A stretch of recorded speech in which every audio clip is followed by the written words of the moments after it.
Today we're going to talk to Claire. Claire is wonderful in so many ways, and I am aware that I have a tendency to use hyperbole when talking about her. So I'm going to bring my introduction to her stop very quickly. Claire, do you want to tell us a little bit about yourself? Well, I am Giles's wife. Good job on that, by the way. Thank you. I think I did very well. And I am also mum to the lovely Riley. I'm originally from Buckingham, and I have been a Christian since I was about 11, and I've been coming to Life Church for about 6 years. 6 years, yeah.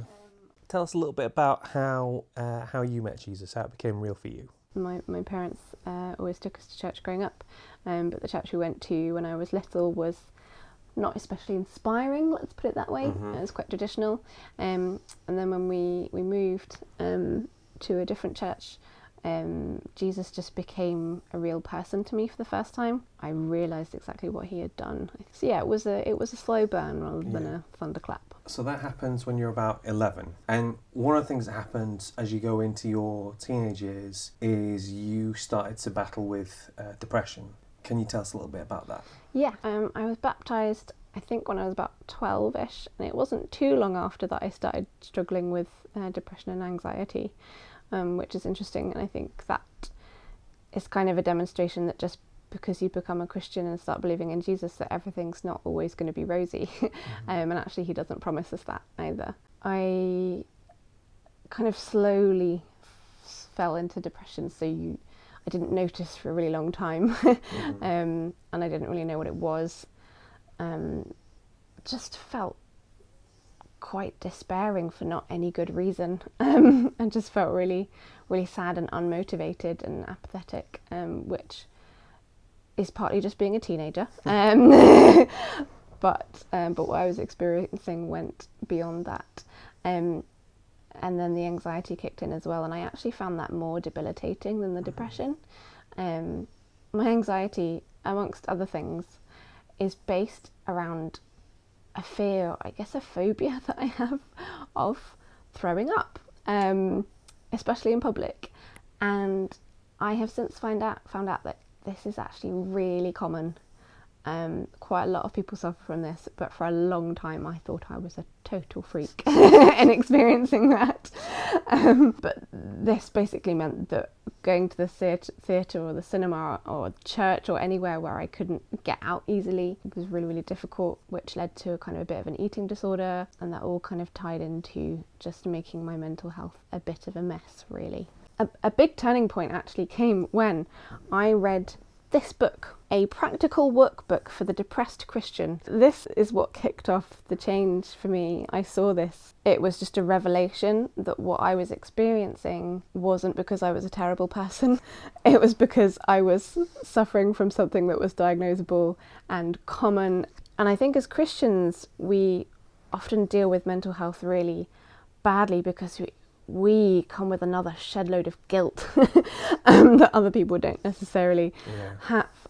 Because as Christians, I feel like we're meant to be full of joy, and we're not meant to be fearful, we're not meant to despair. And you can just feel like you're a terrible sinner for feeling these things in the first place.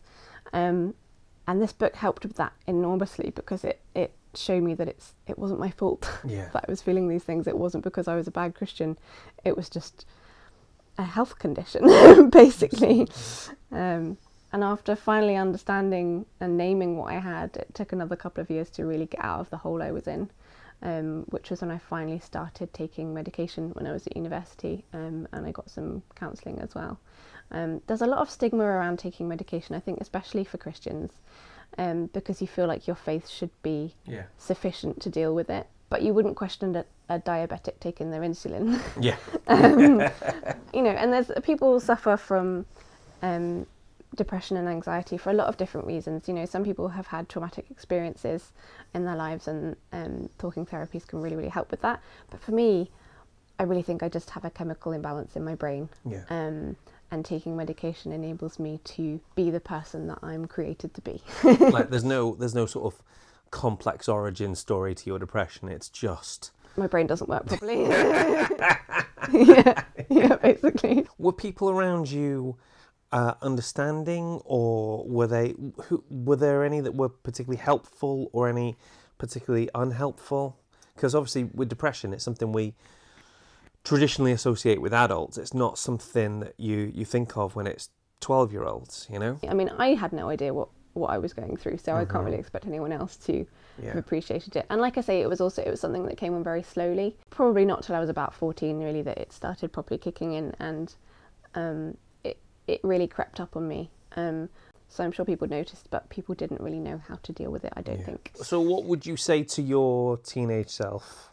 I would tell her that what she's got is just depression and anxiety, and that loads of people struggle with it, and she's not a freak, and it can get better, and that also that you're not going to feel that way forever, because when you're in it, it feels like that is just it, and that you will always feel that way. This is usually the bit where I ask people, how does your faith impact your day-to-day life now? And there's an aspect to that, but what I'm trying to say is, how do you manage your depression now? So I can recognise the signs when it's starting to kind of build up and starting to affect my life. And I think God has been a big part of helping me to manage it. I don't know if without my faith and without my relationship with God, I really would have got through it. Like I've had times when I have raged at him and been so angry at him for making me this way. But in the end, he has been the port that I have held on to through all of it.